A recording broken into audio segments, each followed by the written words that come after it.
We are golden.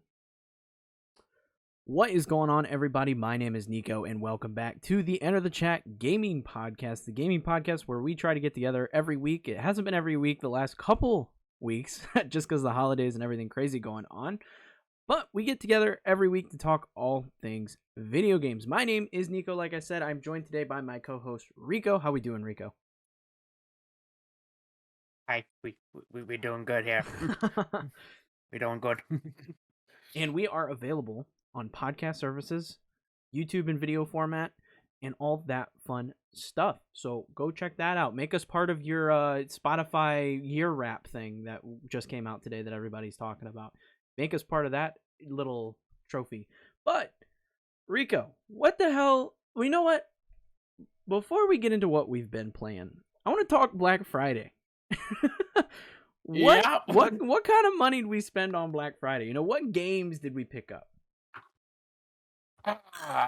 Let's see. Let's see. I got one right here. I haven't started yet. Legend of Zelda. Focus.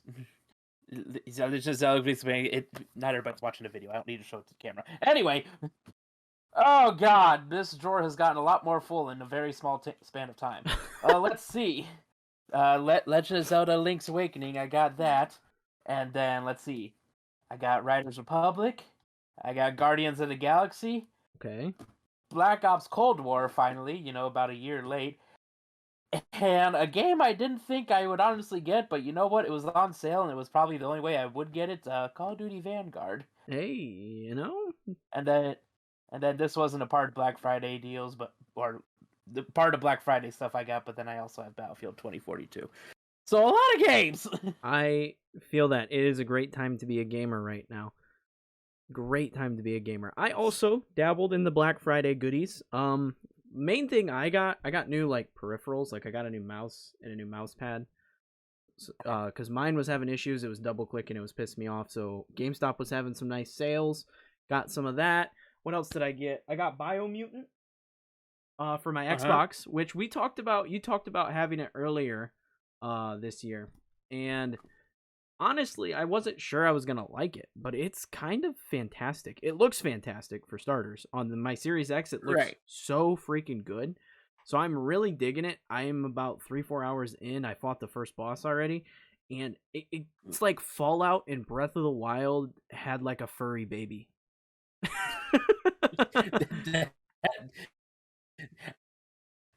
That's more nightmare inducing than anything. Just picturing that. Yeah, I mean that's what it just strikes me as. Maybe. I mean that's what it is, man. It's so Breath of the Wild, and like, oh, you have to go defeat these 4 world eaters in the different parts of the map, and the whole open world to explore, and there's different mounts that you can get. Like, it's Breath of the Wild, dude. It is, and then like I will give it this. It's very diverse in like how you want to build and play your character. Like I almost want to say even like more. I want to say almost even like more diverse than what Skyrim is when you like build your character for that, because there's just a lot of different ways you can go about it. Yeah, I like that aspect, and I like the whole post-apocalypse thing where like they talk about people, but like how people pretty much ruin themselves with like pollution and nuclear waste. It's super interesting. I actually really like the backstory of it, and I'm digging it. I'm with it. But on top of that, what else did I buy? I bought other things. Hold on, let me turn the Xbox on. Where's my controller? We'll turn the Xbox on. We'll figure it. But the other game, I mean, I did get Battlefield. Okay, I got Battlefield. I think from what I can tell, the Battlefield experience has been much smoother on PlayStation and Xbox than it was on PC. As far as I can tell. Yeah, that's so far what I've been hearing. I mean, it's run like majority of the time, it's run fine for me. I had like probably one, and then of course like like every so often like visual bug, or maybe like a texture takes a little bit longer to load in. Yeah, I'm pretty sure one time I've had like one instance where I glitched through an elevator and I was inside a building, but I wasn't inside the building. Yeah, thankfully I was able to just walk out, so that wasn't really game breaking. There's some weird stuff. I haven't played a ton of it on my end. I haven't played a ton of it, but I'm really into it. Like, I really like it. It feels like Battlefield 4 in the good ways. But I haven't dabbled too much because I'll get into that a little bit later. But speaking of Breath of the Wild clones, I traded in my Switch version of this game because I wanted the upgraded version. I got Immortals Phoenix Rising on Xbox because I really liked the game, but playing it on Switch was not the move. So I picked it up on Xbox. It was only like, I want to say it was like $10 for Black Friday, which is shocking because it came out last year and it's a really good game. Right. But I didn't get very far, so I'm fine with going back through the stuff I already did. Just because it's gonna run. Uh-oh. I haven't dabbled. Did I lose you? I don't know. Did you? Are we good? You there? I think we're good. I think we're good now. Okay. But I didn't get too far into it, so I don't mind going back through, especially with how good it's going to look. I don't plan on picking it up and playing it until after I beat Biomutant, but it's there. I have it. And yeah, so I also got they had the Arkham Origins collection or whatever it's called, Return to Arkham, on sale for like $5. So I got Batman Arkham City and Batman Arkham Asylum on Xbox as well.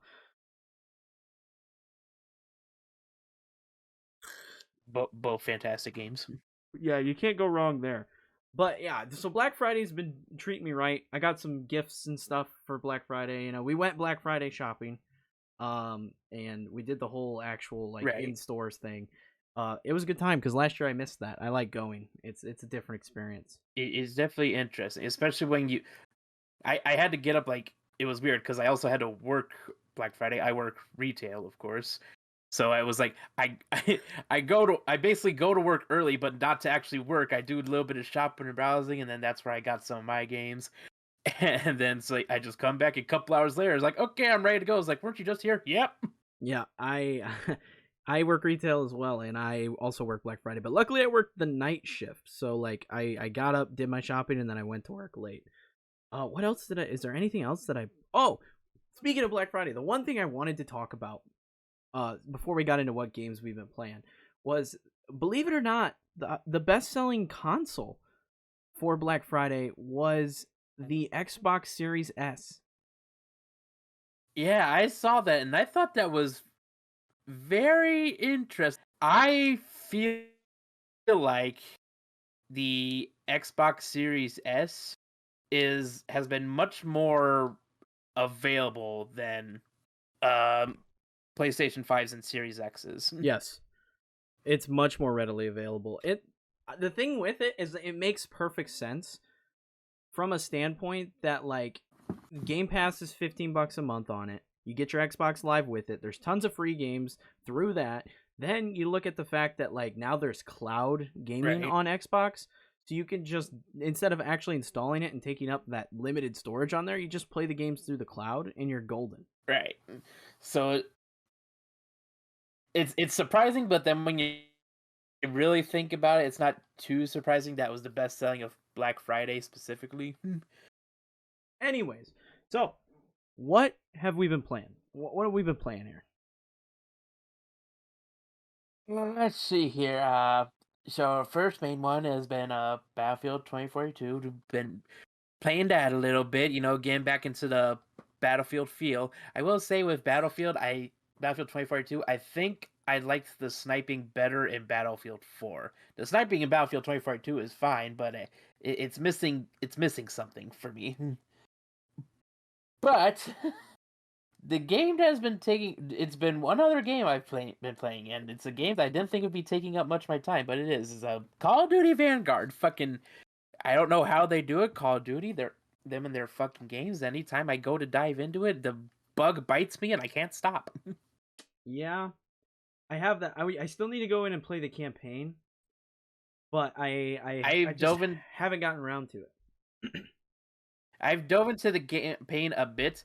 It's pretty interesting the way they're doing it, is because, like, it's basically you play as like 5 different characters, but you go through like different backstories of each of them in a way. Mm-hmm. So it's like it's all part of one story, but it's almost like how they all got to the situation they're currently in. Yeah, I want to play it. It's on the to-do list, but there's just so many games right now. To do it, I know. I mean, Black Friday added I don't know how much to my play list. Yeah. So It's just been You- Battlefield and COD, huh? Battlefield and COD's been doing you. Pretty much. They It's got you been, hooked too hard, huh? it's been the season of FPSs basically. I gotcha. I gotcha. Well, I have a lot. I have a lot that I've been playing. Okay. First one I want to talk about because Yes, you know. I'm kind of excited is Fortnite. Uh-huh. I've been playing Fortnite, right? Because the season ends on Saturday, and good lord, we're getting a new chapter. We're getting a new map. They've pretty much confirmed it.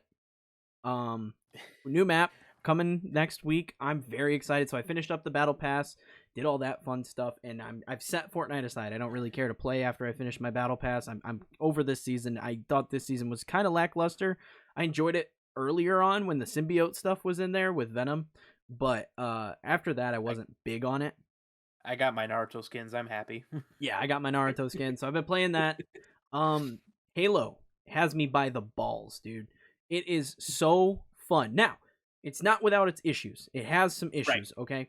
I've been hearing. The progression system was bad. They've done some work. They initially went in, they added... It's just the battle pass for leveling. There's no leveling up like COD. So it's just the battle pass. Interesting. And prior to the first change, there was only leveling up by doing the challenges, which sucked because that meant like some games you just got no experience. Only challenges. Yeah, so it wasn't super fun. Then they changed it where you got at least 50 per game, 50 experience points, which was better, but it still was dirt slow. Now they have it so the first game of the day is 300 experience, then the next 2 games are 200 experience, the next 2 games are 100 experience, and then every game after that is 50 experience. And this is a much better system, so it's almost like you're guaranteed a level every day, even if you're just not doing your challenges. So I like that much more.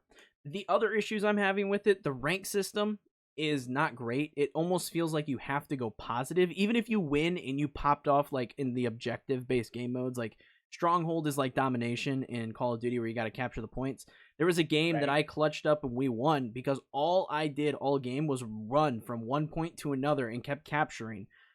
And I went negative. We won. I didn't gain any like rank points for that. And it felt really gross. Now, they're also having connectivity issues. Like earlier today, like I told you, our buddy from high school got an Xbox we were playing. And first game, he disconnects. We didn't disconnect from the Xbox party. We just disconnected from Halo. So I had to play a 3v4. If you leave a 3v4, you get banned, you get a temp ban for being an abandoner, right? So then the next game, we hop back in, we're playing, and then I get disconnected. So 2 games I lose back to back, are from disconnects, and it's so frustrating because like I lost rank points for that. And I got demoted from Plat 6 to Plat 5. And I was like, this sucks. Because I was right on the border of getting Diamond. And I was like, I really want to, rank up, hit Diamond. And it sucks that they're having that kind of issues. They've been super good, though, about like patching it and getting stuff updated. And this is technically the beta, for multiplayer. So I have faith that this will get better over time. The campaign comes out next week. I'm very much looking forward to the campaign now. And I'm almost thinking I'm going to download Master Chief Collection and play through the old ones if I dig the campaign, because I'm so into the gunplay right now. It's so fun. I'm just really digging it. Like, I haven't brought myself to go back to Call of Duty. Like, I've played a little bit here and there of COD. I haven't even touched Battlefield since Halo came out. And it's super fun. On top of that, like I said, our buddy got a new Xbox, so we played some Forza, did some Forza online races. That stuff is beyond fun. Forza just keeps hitting. It's the game that keeps giving for me. I love it. What the hell else? Biomutant, like I talked about Biomutant earlier. Yep. It's been a great time. Mention Biomutant. And I'm looking forward to finishing that one up and getting to the end. I thought about 100%ing it, but I haven't looked at the achievement list enough to know if I want to do that or not. I feel like it's a decent one. A decent lengthy one. Yeah. What else? What else have I been playing? And then I'm trying to think. Oh, the big one. We haven't talked about it. Pokemon Brilliant Diamond Shining Pearl. That one I've been playing a lot of. And I like it for the nostalgia purposes. Obviously, it was my first Pokemon game. So for that reason alone, I'm a big fan. I really enjoy it for that. But I also enjoy that the Elite Four and even the gym leaders actually like had a brain. Like, the gym leaders weren't hard. They actually think. Yeah, but the Elite Four had like legit competitive teams, and I had to actually think to beat the Elite Four. And it was a refreshing change of pace for a Pokemon game. Now, this game is rushed. You can tell it is rushed, okay? Some Pokemon, like they did the whole Pokemon can follow you thing, some of them don't even have animations, like they just float behind you, like Rayquaza and Milotic. There's a lot of glitches, and for me personally, the glitches are fun. I like this, okay? Because, like, there was one glitch. Shaymin's in the game right now. They're going to do an event later on where you can catch Shaymin. There was a glitch that you could, like, trigger surf on land, and you could surf over to the Shaymin Island before the event came. So I already have Shaymin. So that was super cool. All this got patched today, by the way. I was gonna say, watch them put out an update that just takes away your Shaymin now. They didn't take away Shaymin, but they did patch it so you can no longer do it. However, you just don't update your game and you still have it. There was another glitch. There's a bunch of glitches where you could duplicate Pokemon. You could make exact copies of Pokemon, right? Then there is another one where you could duplicate entire boxes of Pokemon. Oh my god, I just realized it's the first Pokemon movie all over again. And then there was one where you could pretty much duplicate as many items as you wanted, and you never had to use said items. So like you could, and like when you duplicate Pokemon, it duplicates the item they have, so you could have unlimited Master Balls. Oh, that was exactly what I was thinking. That was like Master Balls for days. I put out a video on my channel about it today because the patch came out. They patched the duplication stuff, and my stance on it. A lot of people don't like this stance because they're like, oh, you're mad that they patched the game and you have to play it. Honestly, I don't have a problem playing the game. Honestly, I just think that we're at a point with Pokemon where a lot of us older fans have lives, and to do the stuff in Pokemon that you actually want to do, like I want to play competitively. I want to shiny hunt, whatever it may be. I don't want to have to like grind endlessly to get those competitive Pokemon, because like the way that they have the BP system to get the competitive items, it's really just a boring grind at the battle tower to get those points, and that's not fun. Like that's just gating the content I want to do, and it's not what I want. And the glitches help me get around that because I could just grind for one of the items, and then I could duplicate the Pokemon, and then I'd be able to have multiple of that item. You know what I mean? Right, I get what you mean. So like, I even remember in the original version, like the battle tower getting very like taxing when I went to do it. It's like, yeah, it was fine at first, but then it gets to a certain point where it's like, okay, this is just annoying. Yeah, and that's just kind of where I'm at, and a lot of people disagree. That's fine. I mean, at the end of the day, the argument that I have is that these glitches didn't impact anybody else's game, So if people were having fun using the glitches, which I was having a blast, don't take them out. Like, if other people want to play the game normally, let them play the game normally. But if people want to use the glitches, let them use the glitches, because it doesn't impact you at the end of the day.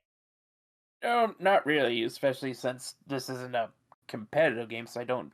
Not that I think, like, some of these glitches would affect competitive, maybe the item thing, but other than that... Well, ultimately what it does is it just means people are going to go back to genning Pokemon. Yeah, pretty much. Because, like, instead of being able to just duplicate a good Pokemon and trade it for another Pokemon that has competitive viability, people will just be like, oh, I can't do that anymore, so I'm just going to go ahead and just gen the Pokemon I need. So, like, speaking of the competitive thing, it cracks me up. And I hope Game Freak and Pokemon Company learn their lesson from this game, okay? Because I think this game's fine. I mean, there are some issues. There's some texture issues when you have it docked versus handheld. Handheld looks fantastic. Docked, not so much. But aside from the basic stuff, like, they made a point to not make this game the competitive game, right? Right. And if you look at the Twitch numbers, like last night I checked them, Pokemon Brilliant Diamond Shining Pearl had almost 50,000 viewers. Okay? Sword and Shield had 1,000 viewers. Ooh. The players are done with Swish. We don't care. We want to use new Pokemon. You locked us out of a bunch of Pokemon in the last game. We're now over that game, and we want to use the new Pokemon for competitive play. So, like, it doesn't make sense in my brain to not just, in future remakes, learn from this mistake and open up that game to all the Pokemon that came in the last game. Like, we should have Gen 8 Pokemon in this remake. That, and they gotta kind of remember is that by the time whenever a new Pokemon game comes around, regardless if it's a completely new gen or a remake of some sorts, people are gonna flock to that new Pokemon game no matter what. So they should have anticipated that, once Brilliant Diamond Shining Pearl came out, everybody's gonna migrate over from Sword and Shield over to this game, whether it has competitive or not. It's Well, just what happens. the funny thing is, content creators that do competitive play have brought codes. They have specific link codes that you can use because it's similar to the Union Room back in the day, but they gave you a code option so you can go in and face certain people. So content creators have come up with dedicated codes, and those codes are the competitive rooms. You put in your code and you go in and you just battle people in those lobbies. So they've created their own competitive scene without any actual competitive scene being there, and I love it because it's basically us giving them the middle finger and being like, look, we're tired of the bullshit. Move competitive with us each game so we can just keep playing. We want to play the new hotness. We don't want to stay in Swish. Now, I think when Pokemon Home support comes out for BDSP, if they allow us to move those Pokemon into Swish, then we will see a revival of that game. But if they don't allow us to transfer those Pokemon, competitive is going to stay right where it is in BDSP. People are going to keep playing there because that's what people want. Yeah, I would say like with that support, and then like, is there? I forget. Is there going to be Pokemon Home support for Legends Arceus? Yes, when there that is. comes out? So my thinking is, if you really want to revive Sword and Shield, then make those Pokemon in Sword and Shield, and I'm talking like the variants specifically, viable in Sword and Shield. It just makes sense. I think that's the smart play, is if they want Sword and Shield to continue to be the competitive game, they need to hurry up with the support for Pokemon Home. They need to send in the BDSP Pokemon. Legends Arceus is only a month away. So we need to have support for that because we want to use those Pokemon too, and there needs to be an update. As soon as Pokemon Home support comes out for BDSP and Legends Arceus, we need to be able to move them into Swish. Yeah, because you gotta kind of keep in mind the thing I always found weird with Nintendo is that they don't really support their games like for very long, or like when they do, they don't do a lot. It's usually just like one big like concept update or DLC, and then game's done. Like Sword and Shield, the 2 DLC we got, that was it for the game, and that's game's how old now? I do think that this game was delayed due to COVID. I think that was part of the issue. I'm hoping that Gen 9 is next year. Because, I mean, what else are they going to announce on Pokemon Day in February? Because Legends Arceus comes out before. Yeah, I was going to say, they have to have something big for that. And, it's about that time for a new gen. Because Sword and Shield came out in, 2018, 2019? 2019.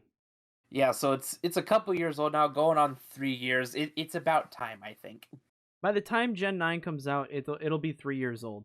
And that's good, in my opinion, because eventually, if they don't let us move the BDSP Pokemon and the Legends Arceus Pokemon into Swish, we're going to be burnt out on both BDSP and Swish competitive play. So they need to do something to revitalize that. And I'm hoping that's the case. I think partly why they kept the rank in Swish was, one, Ilka made this game. It's not Game Freak that made this game. Right. Ilka put it out. Plus, there was the whole COVID thing, so they haven't had the World Championships yet for Swish. Yeah, so that could be it. Something else I could see him doing. So with Brilliant Diamond Shining Pearl, it's literally recreations with, a few additions and quality of life improvements of the original Diamond and Pearl. With, as far as I know, no elements of Platinum in it. So what I'm thinking is that to really like keep this game going so people don't get burnt out on it, is they do a big update for it like within the next year or so, and they call it the Platinum update. It adds a bunch of stuff from the Platinum game, but then they also announce with it, now we're also offering competitive support with it. They could. The issue with the Platinum update is, for one, Platinum outfit's already in the game. You can get it. Giratina is already in the game. I already have it. The origin form, there's a way to go in and do the whole Giratina and the Grisius Orb thing and fight the origin form Giratina. So that's in the game. So I don't know how they would be able to include any more Platinum content, because all those evolutions and stuff that came in Platinum are also already in the game. That is true. Okay, so maybe not like a Platinum update. Maybe it's some sort of like revamped Platinum or something just different entirely, I'm thinking. It'd be the first time they really do any sort of like big sort of like DLC for a Pokemon remake game Hmm. remaster. So it'd be interesting to see what they do. Would they just add in like stuff from stuff that maybe is not in the game from Platinum, or completely new stuff? I think what they're hoping is Gen 9's next year and Legends Arceus and BDSP keep us entertained until then. I think Legends Arceus, despite it being a single player only game, will keep people like satisfied for a while, especially depending on like how much content there actually is. Because as far as we know in terms of the game, it basically seems like Pokemon Monster Hunter, and with Monster Hunter alone, you can sink tons of hours into Yes. that game. I think it'll be fun. I'm looking forward to it. I don't think I'm going to enjoy it as much as normal Pokemon because I'm so ingrained in that. I've had it for so long. If it's not broke, don't fix it kind of deal. Right. But yeah, I think the funniest thing is that this year, Pokemon Diamond is the best-selling Nintendo Switch game by itself. Just Diamond. Just Diamond. That's not including Pearl. I'm okay with that. Just Diamond. So between the two, they're killing it, and they're performing better than Sword and Shield did on release. The sales are higher. I'm not too surprised at that, just because of how beloved that gen is and how long people have been screaming for these remasters to happen, or remakes. I think it's a combination of that and just the accessibility of Pokemon and the popularity of the Switch. Like, the Pokemon brand has grown dramatically between Pokemon Home and just like everything they're ingrained in, and then the Switch being such a popular console, just having more people with that console in their hand. Like, the 3DS was nothing to joke about. It was a popular console, but not as many people were into the handheld aspect, versus I can play Pokemon on my TV now and people eat that shit up. Yeah, I was gonna say, like, even back in the DS era, that was something I was thinking about. I was like, damn, what if I could like play these games actually on my TV? Thinking I was like, maybe there's like some kind of cord or something just to get this projected on TV. And then the Switch came along, and I'm just like, my dreams become a reality. And I'm just thinking of like all the old DS games, like if they get new iterations or remakes that I could now play on like a much bigger screen now. Yeah, it's just an interesting situation the game's in. There's tons of stuff to do between the Grand Underground, the shiny hunting methods. Like, the shiny hunting methods are awesome in this game. The competitive scene that the fans have created, there's a huge rule set that people are using. Like, they're using Smogon, OU, and all that stuff. All that's going right now.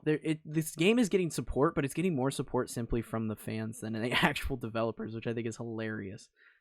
I always find that funny with different gaming communities, where it's just like a fan base comes together, is like, you know what, you can't do it right, so we're going to. Yeah, and we'll make our own competitive scene. We'll make our own tournaments. We'll do it on Pokemon Showdown. We'll do whatever we got to do to play competitive in this game versus going back to Swish. Like, I have no desire right now to play. I've been playing competitive in BDSP. I've been having a good time with it.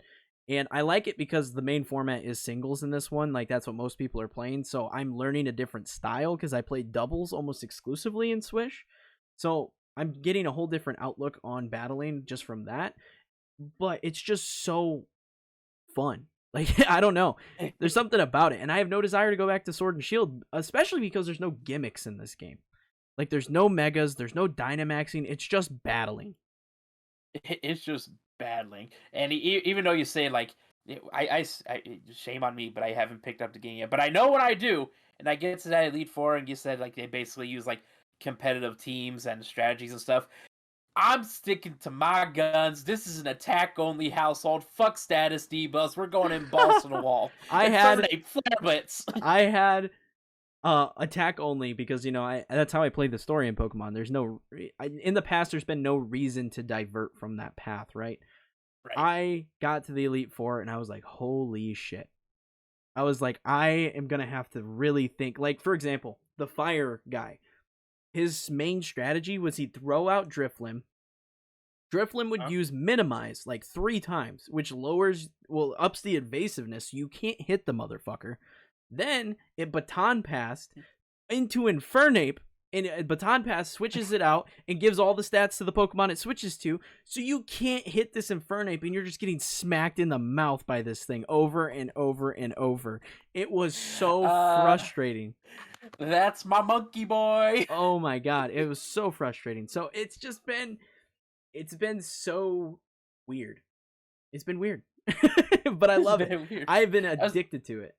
I was saying it has been an interesting time for gaming because it kind of reminds me of one story I saw recently about involving Cyberpunk and how apparently it's gotten a sudden like rise in very positive reviews lately. They've boosted the Ju- game. I've seen the same thing. They've been updating it, and apparently it's in a much better place than it was when it launched. yeah, when it launched, which was what, a year ago now, almost coincides with the launch with this current gen, what was at the time next gen, which you gotta think about that. We've had a whole year of basically next gen now, Yes. and it's been an interesting one. Yes. Um God. I Xbox has won me over this generation. That's what I'm gonna say. Yeah, yeah, I can tell. With PlayStation on my end, it's shown me like the true powerhouse of like what games can be. Like coming out of like the last gen with PS4 and playing the last two big heavy hitters of PlayStation, which were Ghost of Tsushima and Last of Us Part 2. I thought both those games looked phenomenal for PS4 games. But now playing stuff on PS5, playing the Ghost of Tsushima Director's Cut PS5, holy shit, I can never go back. I'm telling you. Like despite like any issues like these current gens have with releasing games and stuff, PlayStation kind of specifically, because when you look at PS5 like only library, there's not a lot in terms of like new games. There is plenty of available options, especially with a bunch of PS4 games getting next gen upgrades. But with what it does have, holy hell, I can never go back to 30 FPS. Yeah. I feel that. I God, it's been the funny thing is I have both. And my PlayStation hasn't been on in like 2 months. Like I have not played my PlayStation in 2 fucking months, dude. And it's kind of sad. It's kind of like cuz I was so into the idea of the PlayStation 5, but like the games just aren't there for it. Right. Like there I played Ratchet, I played Miles Morales, which I didn't need to wait for, and I'm beating myself up over waiting for it. I don't care about Demon Souls, I don't care about Returnal. There's just like there's nothing bringing me back to PlayStation. I beat Astro's Playroom, I platinumed that. Like all I have is my old library, and yes, I have games I need to go back and I need to play. But when I constantly have the new hotness and freshness day one on my Xbox, like Xbox has been killing it between Psychonauts 2. They've had so many other releases with, Halo, the multiplayer coming out early. Now we've got the campaign coming out, Forza 5 Horizon. Like, there's just so much to play on that end that I'm just like, I don't care to turn on my PlayStation. And on top of that, I buy all my third party on Xbox now. I quit using PlayStation for third party games. Yeah, the way I see it between PlayStation and Xbox now is that they basically have two different approaches to games, but Xbox has been doing better with their approach lately. Is that with Xbox combined with the Game Pass, you have a mass quantity of very different games. Like you can go onto Game Pass and you can find numerous games that are different from each other that are now like all very good quality stuff, including like indie stuff. With PlayStation, they don't put out as much, but the stuff they do put out, they go full big presentation for. As case in point, with the numerous times we were reminded of Deathloop, they were fucking banking on Deathloop as like their last big release this year, and they did not let us forget it. And that's how they're gonna be with all their other future big releases. Well, even though I haven't seen too much, oddly enough, on Horizon Forbidden West, but I'm pretty sure closer towards the end of this month into January, we're gonna be seeing a lot of Horizon Forbidden West promotion.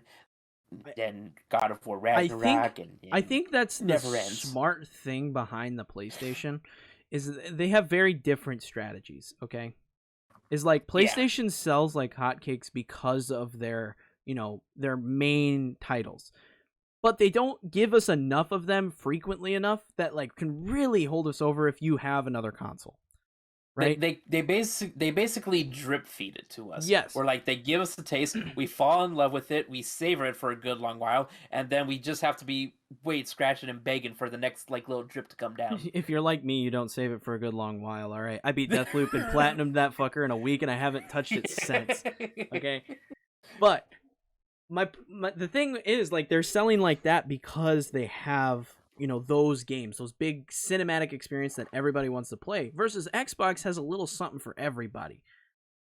And Right. on top of that, they really put themselves in a strong position with the Series S, because yes, the X is very difficult to find right now. However, the S not having the chip in it that is, you know, causing the distribution problems and the manufacturing issues with the X and the PlayStation, they're able to keep pumping those out. Like, those are on store shelves. You can go find them. And that is helping them dramatically, especially because the price point, it's the same as the Switch. It gets you into next gen. And then you have Game Pass and cloud gaming on it, and you don't have to worry about like buying games. You just play.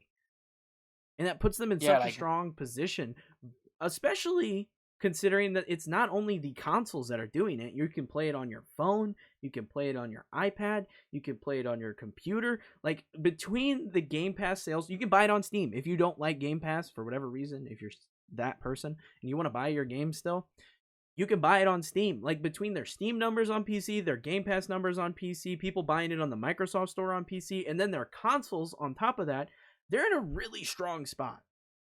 They are, and I think PlayStation has definitely taken note, especially on the PC front, because that's one thing that really helps Xbox with Game Pass, is, you know, being able to play those same games on PC if you also play on that. And PlayStation now is starting to delve into the PC market by putting, slowly but surely, putting more of their like big exclusives on there. I forget what the most recent one was. I think the most recent one was God of War, which I know people are gonna like push that bitch to the limits, mod the absolute hell out of it. It's gonna be a good time.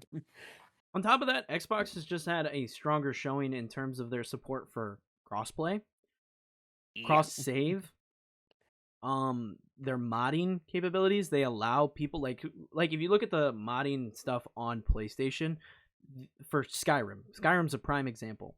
The mods that are available on Xbox versus PlayStation are unreal. Like, you can just download the wildest stuff on Xbox versus PlayStation.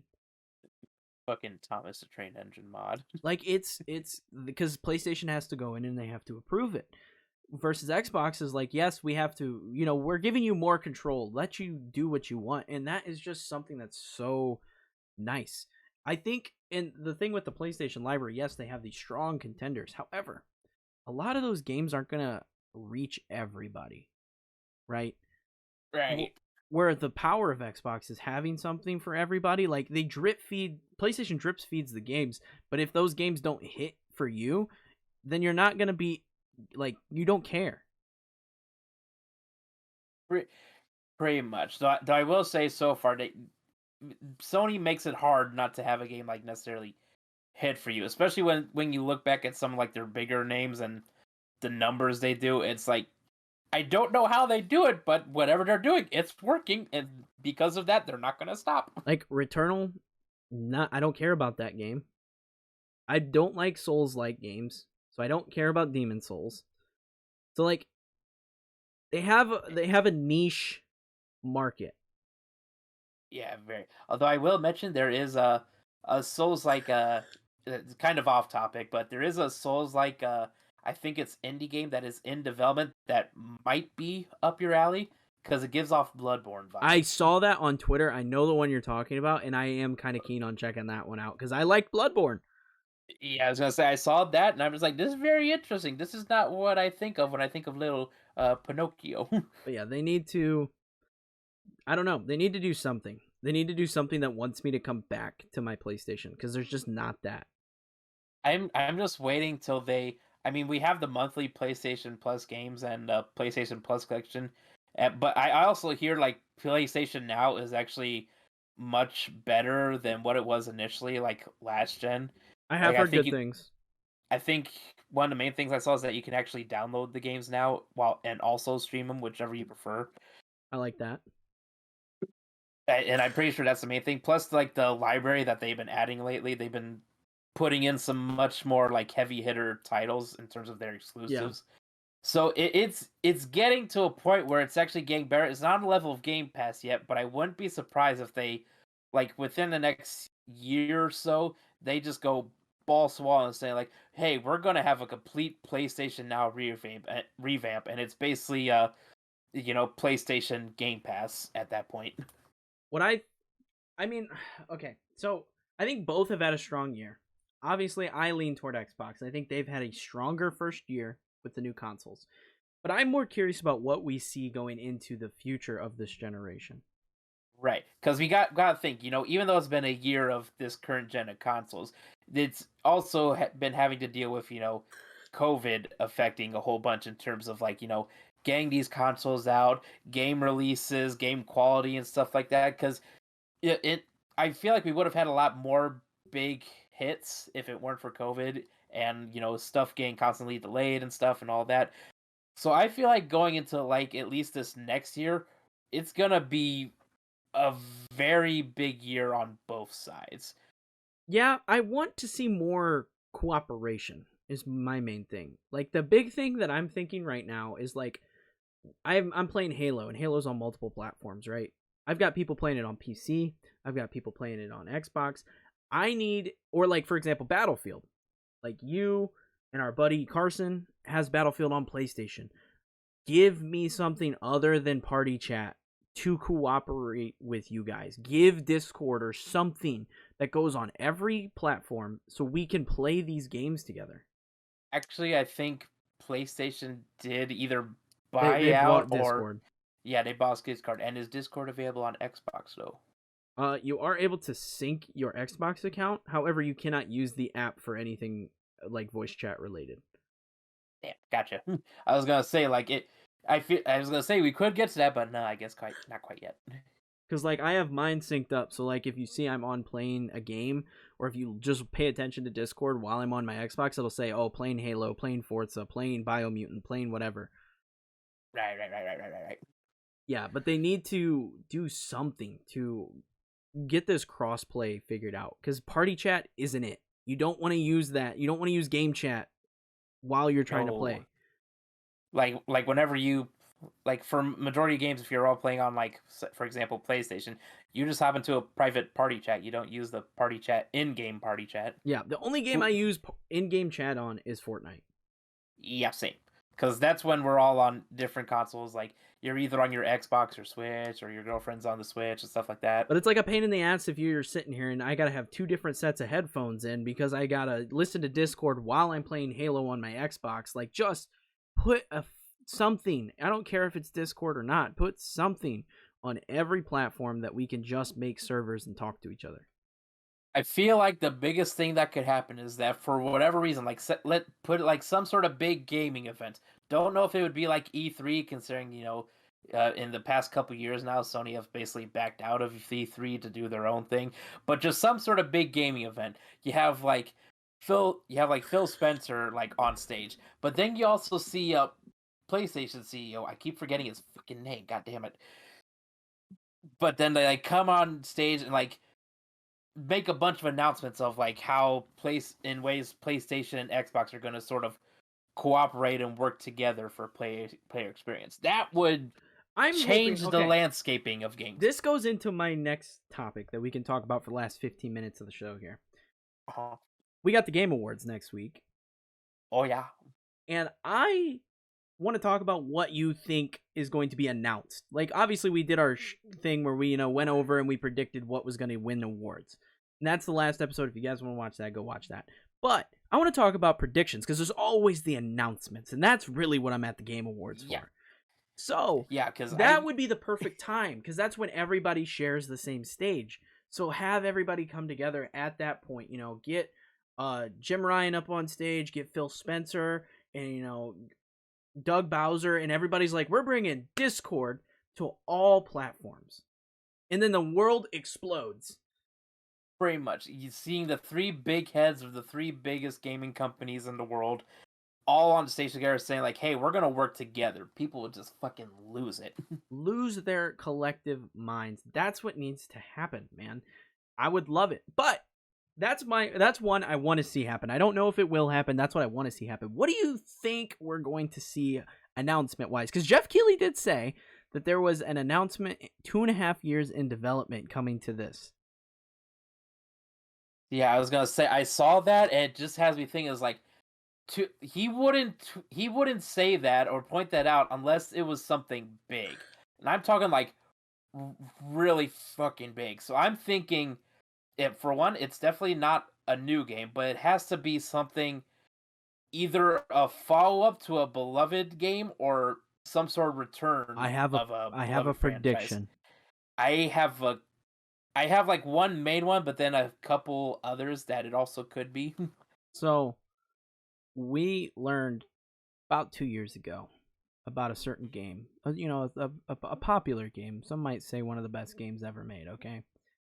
Uh-huh. It's a sequel that doesn't have an official title yet. And that game is Breath of the Wild 2. That is fair. I can definitely see that, So honestly. I think this is a prime time to give us a gameplay demo of Breath of the Wild and give it an official name and release date. Right. I can definitely see that. Part of me wants to kind of like lean against that being like the major announcement, just because it wasn't too long ago that we got a new trailer for it. Of course, it wasn't like a huge, like big trailer showing like, story and like more gameplay and stuff like that, but it was like something. The way like Jeff Keighley worded it, I feel like it's something that either people have like forgotten about if it's been talked about, or something that hasn't even seen the light of day yet, but it's been worked and talked on for years now. And there's one very big title I think of when it comes to that. It is a title that people have been clamoring about for years. It's a very beloved PlayStation exclusive title. You're gonna say Bloodborne 2. Yeah, I'm gonna say Bloodborne 2, or a remake of the original Bloodborne. Cause I have been seeing like on Twitter there have been rumors flying around that something Bloodborne related is in the works. Whether it's a sequel or a remake, who knows? But I feel like we get an announcement for that at the Game Awards. What if it's not Bloodborne 2, right? Uh-huh. It's Bloodborne remastered Ultimate Edition, whatever it may be, because there is DLC for Bloodborne, correct? Yes. Bloodborne Ultimate Edition, remastered for PlayStation 5. We get the updated graphics, and then we get the 60 FPS people have been 60 crying FPS. for. But not only is it coming to PlayStation 5, it's coming to PC. I could see that.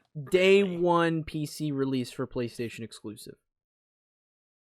That would definitely blow people's. I know, because there's definitely people I would see like lose their minds, being like, "Thank God," because obviously PC is always going to be the major powerhouse in terms of gaming. So if people can put a game like Bloodborne to its absolute max on that, they're going to love it. So I think that would be super cool. The only thing that could top it is not only is it coming to PC, it's coming to Xbox. That would honestly turn Twitter into a war zone, because then you're going to have the PlayStation fanboys that are going to be absolutely irate that one of their big exclusives is going to be on our platforms. But then you're going to have also like the Xbox players that are also going to lose their shit. I think that would be such a power move to do that. And then, not only does it come to Xbox, the original, it's still an Ultimate Edition, but it's, the downgraded graphics. This bad boy comes to Nintendo Switch. Oh my God. That would... Can you imagine? Can you imagine? That would really break people's minds. Can you imagine how insane that would be? I'd honestly probably, like, my brain would probably start working. You would just see the little Windows, like, loading logo on my head and just be like, KO.exe has stopped working. Like, that would be unbelievable if they just were like, here it is. And speaking of, and this is a little off topic, but the more I hear about a Bloodborne remake and the more I see of Elden Ring, Oh, the more I think I'm getting this game. I'm not a Souls game guy, but gosh, this game looks so interesting. I was gonna say, like with Elden Ring, it's definitely a big step away from the traditional Souls, like with it being open world. You can jump, you can ride a horse. That's all you need. I'm the more I say, and I can play it on my Xbox. That's the big one. Exactly. I'm looking forward to it more and more, and I think I'm gonna end up getting it because it looks like it's gonna hit for me. I'm excited. I hope it does, but yeah. So Bloodborne 2 and Breath of the Wild are our predictions that we see at this bad boy. What other stuff do you want to see? So, some other things I'm thinking. See, this one has been like in the rumor for a while. I think we finally get an announcement for a new Silent Hill game. That franchise has been dormant for. What if that's the big announcement? I was gonna say that was like my second thought. Like that could be the next big announcement because Silent Hill. I like that. That's a horror franchise that people have been dying to see make a comeback, especially with like current gen. So people want it, and it would be pretty big if it finally gets revealed at the Game Awards. Another thing that it could be also Konami related is a new Metal Gear Solid game. I don't think that has the as big a hype as Silent Hill or Bloodborne 2 would be, but I could still see that making an appearance if not. I like that. I personally don't want to see Metal Gear. Right. The last one didn't hit for me. Maybe I just didn't give it enough time, but I just couldn't get into Metal Gear 5 when I was kind of sad because everybody really loves it. Thank God, I thought you were talking about Metal Gear Survive. Oh, but yeah, I don't know. That's one I really don't want to see personally. I hope, and this is a smaller announcement, something I just want to see. Yeah. I want to see good old Resident Evil 8. I want them to show off the free DLC. Yeah, I honestly would be down for that too. I want to see the DLC, which I'm still very much surprised about that they didn't already have DLC planned, because the DLC in Resident Evil 7, I don't know if that's how available that is to like some people in the PlayStation Plus collection. I don't know if that's included or not, but the DLC, for one, it adds a bit more story or like epilogue stuff to the story in Resident Evil 7. But then there's also like some really like fun arcadey stuff.